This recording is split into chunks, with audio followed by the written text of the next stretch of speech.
On the night when more than 100,000 voices gathered to celebrate the greatest performer alive, no one, not a single fan, not a single musician, not even the people standing closest to him, realized they were about to witness something far greater than a concert. They believed they had come to hear songs. Instead, they were about to watch a promise fight its way through 20 years of silence. Outside the enormous arena, the streets had disappeared beneath a sea of people. Every direction echoed with the same name: Elvis! Elvis! Elvis! Children sat on their fathers' shoulders, waving handmade signs. Young women clutched bouquets of roses so tightly that tiny drops of blood appeared where the thorns pierced their fingers, yet none of them cared. Older couples smiled through tears, remembering the first time they had danced to his voice years before. Street vendors could barely move through the crowd. Television cameras searched endlessly for the perfect shot. Police officers struggled to hold back waves of excited fans pressing toward the gates. It felt less like a concert, and more like the entire world had decided to gather beneath one roof. Inside the arena, the sound was almost alive. The crowd stomped their feet so hard that dust drifted from the steel beams supporting the ceiling. Every heartbeat seemed synchronized. Every eye stared toward the enormous stage hidden behind a curtain of darkness. No one knew, only a few corridors away, everything had already changed. Backstage was usually controlled chaos. Assistants rushed through narrow hallways carrying costumes. Stagehands tested microphones. Musicians tuned guitars one final time. Producers shouted cues through headsets. Spotlights swept across empty curtains like silent guardians waiting for the show to begin. But inside one quiet dressing room, silence ruled. Elvis Presley stood before a mirror framed with warm lights. His famous white jumpsuit shimmered brilliantly, every crystal catching the light like frozen stars. The long embroidered cape rested perfectly across his shoulders. His dark hair had been carefully styled. To anyone looking through the doorway, he was exactly what the world expected. The king, confident, untouchable, immortal.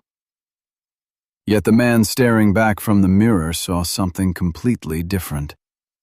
He looked tired, not physically, spiritually, as if somewhere deep inside him there remained a room he had never dared to open. A gentle knock interrupted the silence. One of the oldest employees working at the arena stepped inside. His gray hair peeked out beneath his cap. His hands carefully held a small wooden box wrapped with faded twine. "I was told this must reach you before you step on stage," the old man said softly. Elvis looked confused. "I wasn't expecting anything." "Neither were we." The man placed the box on the dressing table. There wasn't a return address. He quietly closed the door behind him. Once again, only silence. Elvis stared at the box. It looked ordinary, old. Its edges were worn smooth by years of handling. Tiny scratches covered the surface. Whoever had carried it for a very long time. He slowly untied the string. For reasons he couldn't explain, his heartbeat had already begun to change. The lid opened with a quiet creak. Inside, only 3 things: a faded teddy bear, a dried red rose whose petals had darkened with age, and an envelope stained by time. Nothing more. Yet somehow, it felt heavier than anything he had ever held. He picked up the envelope first. The paper was so delicate that it threatened to crumble beneath his fingertips. Across the front, written in uneven handwriting, only 2 words: "For Elvis." The letters were unmistakably written by a child. His breathing slowed. Carefully, almost fearfully, he unfolded the letter. The room seemed to shrink around him. His eyes moved across the page, then stopped. If one day the whole world loves you, please don't forget me. Everything inside him froze. The noise outside vanished. The arena disappeared. Even time itself seemed to stop breathing. His fingers trembled so violently that the paper slipped halfway from his grasp. No, it couldn't be. Somewhere, hidden beneath decades of applause, a memory suddenly awakened. A small hospital room, sunlight pouring through a window, the faint scent of medicine. A little girl with bright eyes much too full of hope for someone fighting so much pain. A volunteer had once spoken to him about her. "She dreams of meeting you." Without hesitation, Elvis had smiled. "Tell her I'll come." He hadn't said it to make headlines. He hadn't said it for publicity. He had meant every word. He even remembered asking his office to arrange the visit. But fame has a cruel way of stealing tomorrow. One concert became another. One city became 10. Television interviews, recording sessions, flights before sunrise, performances after midnight, schedules rewritten every hour, managers changing plans, stacks of unopened mail growing taller each week. Life moved faster than memory, until one promise simply disappeared. Or so he believed. His eyes returned to the letter. Tiny fingerprints stained one corner. The ink had faded. Some words had nearly vanished. Yet every sentence carried something impossible to erase. Hope. Pure. Patient. Childlike hope. Beneath the letter rested the teddy bear. Its fur had become thin. One button eye was different from the other, carefully sewn back into place by loving hands. The ribbon around its neck had almost lost its color. Elvis lifted it gently. Something crackled beneath the ribbon. A folded photograph. His hands hesitated before opening it. Inside, a black and white picture. The little girl lay in a hospital bed. Her body looked fragile. Her smile looked fearless. Pressed tightly against her chest was his photograph. Not an expensive poster, not an autograph. Only a magazine clipping. Its edges were worn from being held countless times. His throat tightened. He lowered himself slowly into the chair. For the first time in years, the applause outside no longer sounded like admiration. It sounded like accusation. Another small piece of paper slipped from behind the photograph. Only one sentence. She waited by the window every afternoon because she believed you always kept your promises. Elvis closed his eyes. He couldn't remember the last time silence had hurt this much. A voice crackled through the dressing room speaker. 10 minutes until stage entrance. No response. Another voice. 5 minutes. Still, nothing. Outside, more than 100,000 people screamed his name. Inside, a single forgotten promise had become louder than every voice in the arena combined. He carefully folded the letter, not once, not twice, exactly the way it had been folded by the child who wrote it. Then he slipped it into the inside pocket of his white suit, directly above his heart. He held the teddy bear against his chest for one long moment. His lips barely moved. "I'm sorry." No cameras captured those words. No microphone recorded them. Perhaps they were never meant for the world. Perhaps they were meant for someone who had spent years waiting beyond a hospital window. A final knock echoed through the room. "It is time." Elvis stood. He looked into the mirror once more.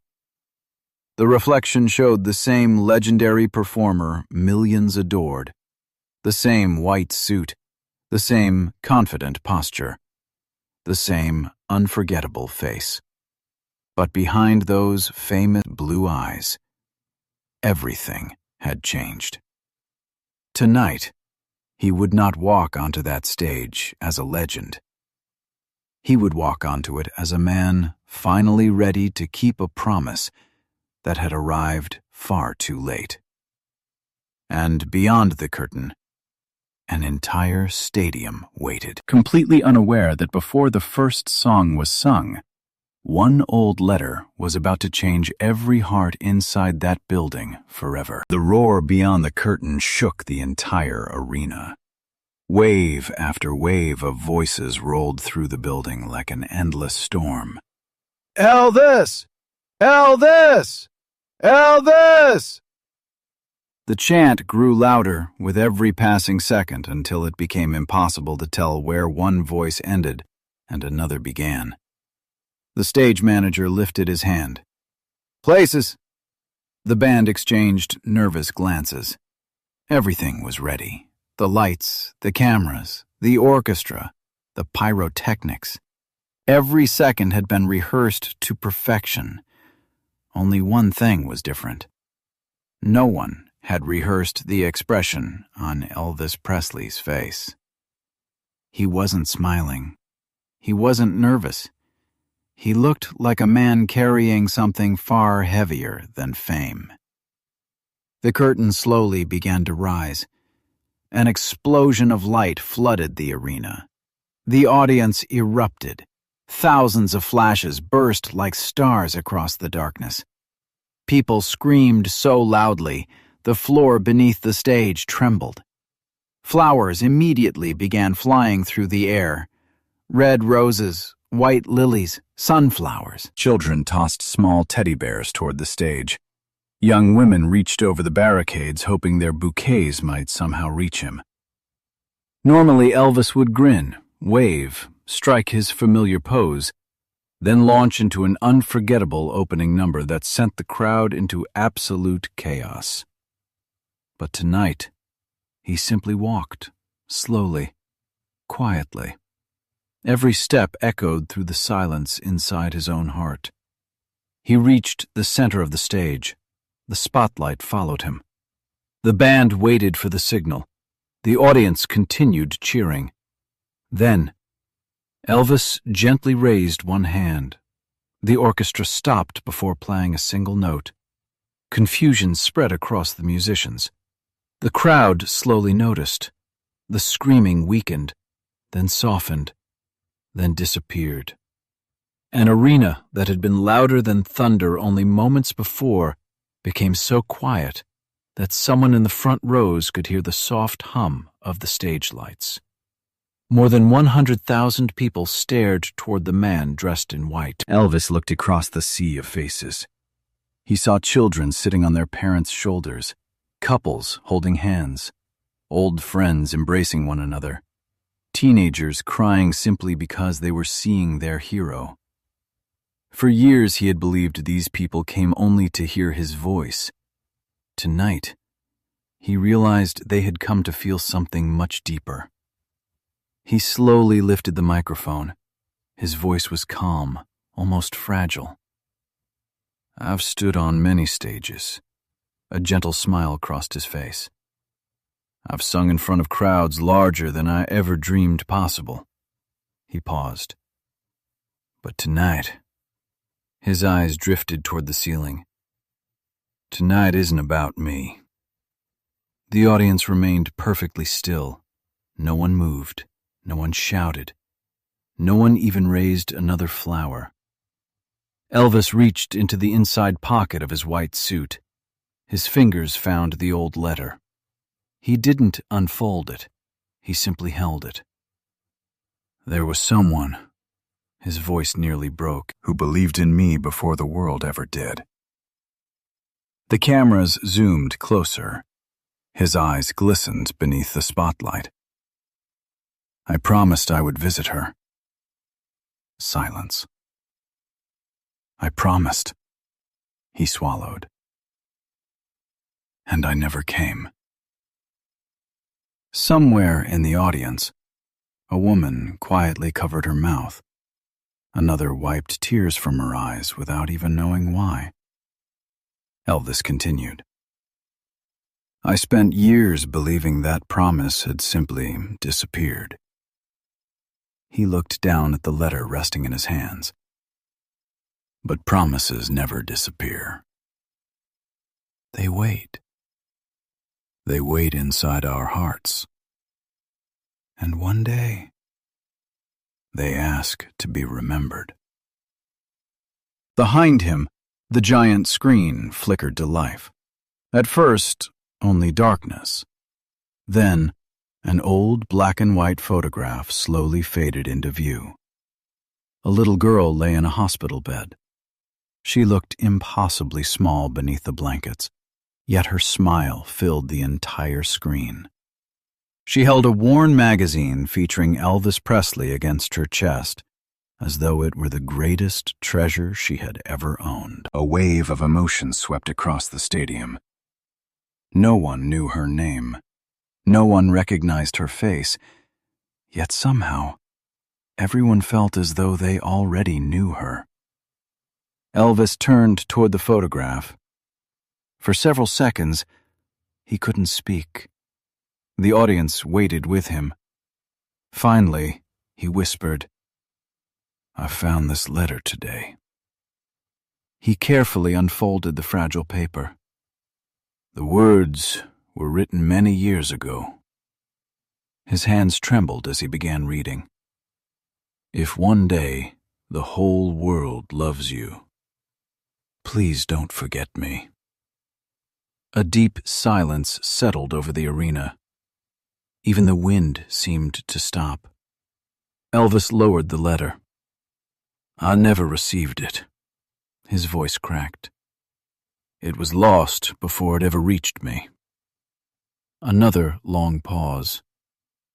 I didn't know she kept waiting. His eyes filled with tears. I didn't know until it was already too late. Somewhere near the front of the stage, a little girl hugged her teddy bear tighter. Her father quietly wrapped an arm around her shoulders. Rows behind them, an elderly man removed his hat. No one had asked him to. It simply felt right. Elvis slowly walked toward the edge of the stage. I've sung thousands of songs. I've stood beneath thousands of lights. I've accepted awards. I've heard applause louder than thunder. He smiled sadly. But none of those things could erase one broken promise. The arena remained frozen. Then he looked directly into the camera. If you've ever waited for someone, if you've ever believed someone would come, if you've ever been forgotten, I want you to know something. His voice became stronger. You matter. You always mattered. And tonight, this song belongs to every heart that has ever felt alone. The audience could no longer hold back. Soft sobs echoed throughout the stadium. People embraced strangers. Flowers slipped from trembling hands. The musicians watched in complete silence. Several members of the orchestra quietly wiped tears from their eyes. Even the stage crew standing behind the curtains had forgotten they were working. No one wanted to interrupt the moment. Elvis carefully placed the old letter back over his heart. He closed his eyes, took one slow breath. The conductor looked toward him, waiting for a signal. For several endless seconds, nothing happened. Then Elvis gave the smallest nod. A lone piano key echoed through the arena. One note, clear, gentle, lonely. A violin answered, then another. The melody rose like a distant memory floating through time. The spotlight narrowed until only Elvis remained visible. Everything else disappeared into darkness. He lifted the microphone. His lips parted. The first note left his voice. And in that exact instant, more than 100,000 people forgot they were watching a concert. It felt as though they were witnessing a farewell between two souls separated by time itself. No one threw another flower. No one screamed. No one reached for a camera. The only sound inside the enormous stadium was the voice of one man, finally singing to the person who had waited for him longer than hope itself. And before the final verse could begin, something happened that no one, not even Elvis, could have imagined. The first note hung in the air like a whispered prayer. Then the second. Then the third. By the time Elvis reached the opening line of the song, something extraordinary had happened. The arena no longer felt like a place built from steel and concrete. It felt like a cathedral. More than 100,000 people stood without anyone asking them to. No announcement, no instruction, no signal. One by one, then row after row, then section after section, every soul in the stadium slowly rose to their feet, not to celebrate, not to cheer, but to honor someone whose name most of them had never known. Elvis sang with his eyes closed. Every lyric carried something deeper than music. For years, audiences had called him the King. Tonight, he didn't sound like a king. He sounded like a man asking forgiveness. His voice cracked for the first time. He didn't hide it. He didn't try to sing around it. He let the emotion remain. Because some songs were never meant to be perfect. They were meant to be honest. The giant screen behind him continued showing photographs. The little girl smiling from her hospital bed. The faded teddy bear resting beside her pillow. A tiny handwritten letter. A pressed red rose. Then another photograph appeared. An empty hospital window with sunlight pouring through it. Elvis stopped singing for a moment. He stared at the picture. His breathing became unsteady. "I've imagined this window for years," he whispered. "I've wondered how many afternoons you waited, and how many evenings you finally stopped believing." Silence. A silence so complete that even the cameras seemed afraid to move. Then, from somewhere in the front rows, a small child stepped closer to the stage. She couldn't have been older than 7. Clutched against her chest was a worn teddy bear. She looked up at Elvis with wide, innocent eyes. Without saying a single word, she gently placed the teddy bear on the edge of the stage. Then she stepped back. For a heartbeat, nothing happened. Then another child did the same. A teenage boy removed the stuffed rabbit hanging from his backpack and laid it beside the first teddy bear. An elderly woman carefully placed a single white rose on the stage. A father lifted his young son over the barrier so the little boy could leave behind his favorite toy truck. Within seconds, the moment spread through the arena like a heartbeat. People weren't throwing gifts anymore. They were walking forward, slowly, respectfully, each person carrying something that meant love. A teddy bear, a flower, a handwritten note, a ribbon, a tiny doll. No one had planned it. No one had organized it. Yet, somehow, more than 100,000 strangers understood exactly what the moment needed. The stage slowly disappeared beneath flowers. Soft toys covered the floor around Elvis's feet. White roses, red roses, sunflowers, lilies. Hundreds became thousands. Thousands became mountains. Several musicians quietly lowered their instruments. Some were crying openly. The conductor removed his glasses to wipe away tears. Even security guards standing along the barricades forgot they were working. Many were crying too. Elvis looked around him. He had stood before audiences all over the world. He had heard applause louder than thunder.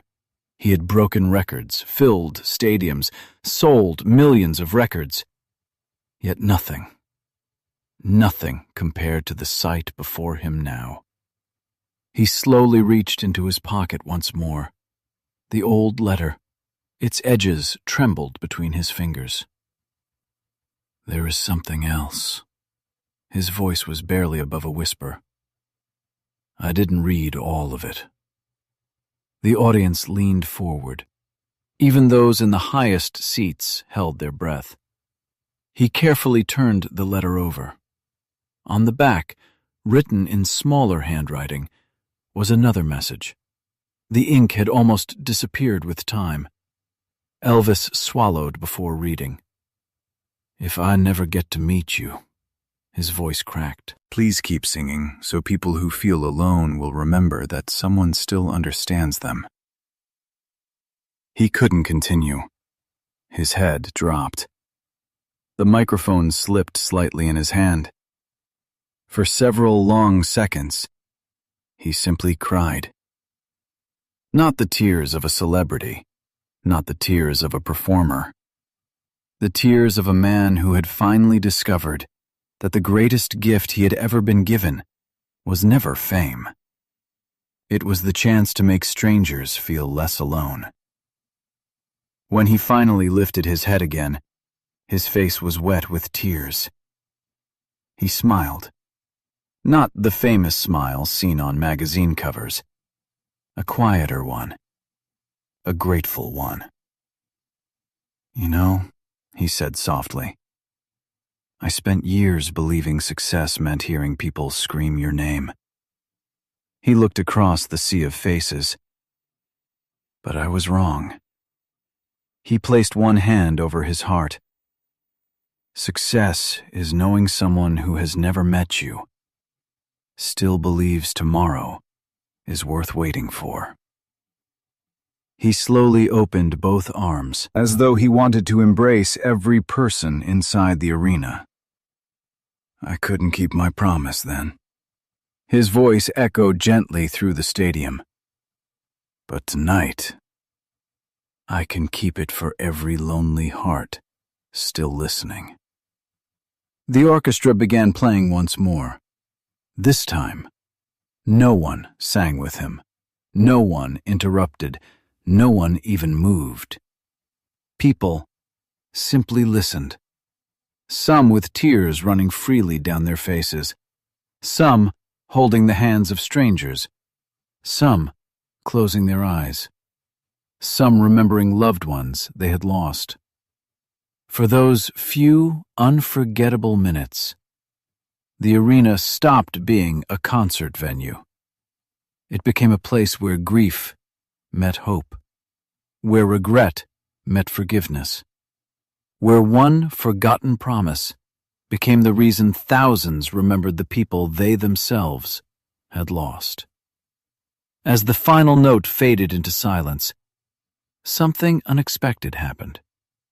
The lights above the audience dimmed.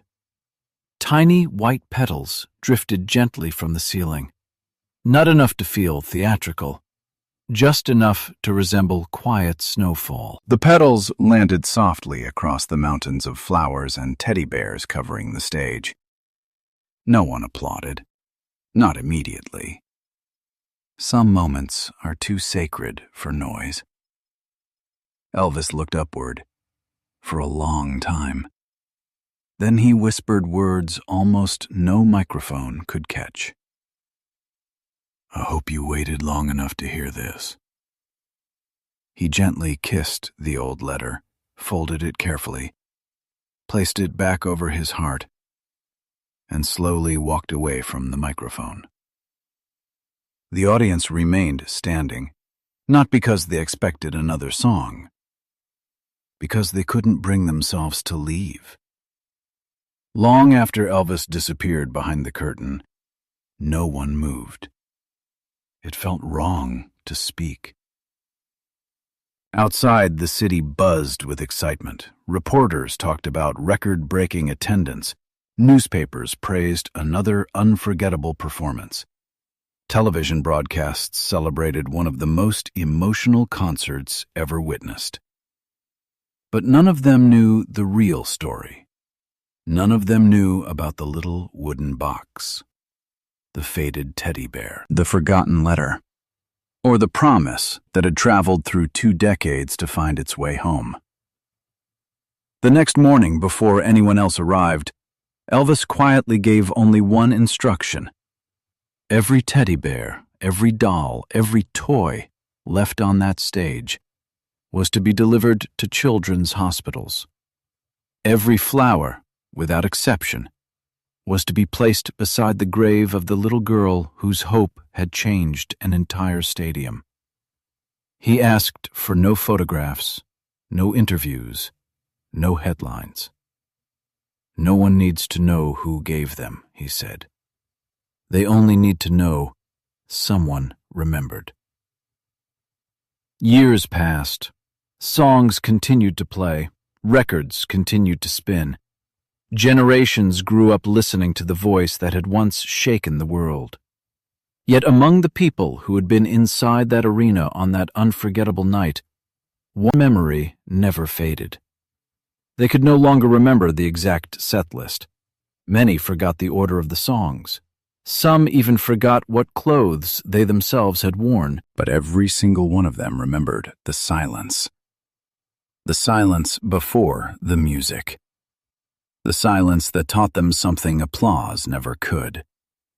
Because fame may fill a stadium, success may fill a bank account, legends may fill history books. But only kindness, only compassion, only a promise kept, even if heartbreakingly late, can fill an empty heart. And perhaps that is why the world never truly remembers great artists only for the songs they sing. It remembers them for the lives they quietly touch when the music is over. Long after the lights fade, long after the curtain falls, long after the applause disappears into the night, love is the only performance that never truly ends.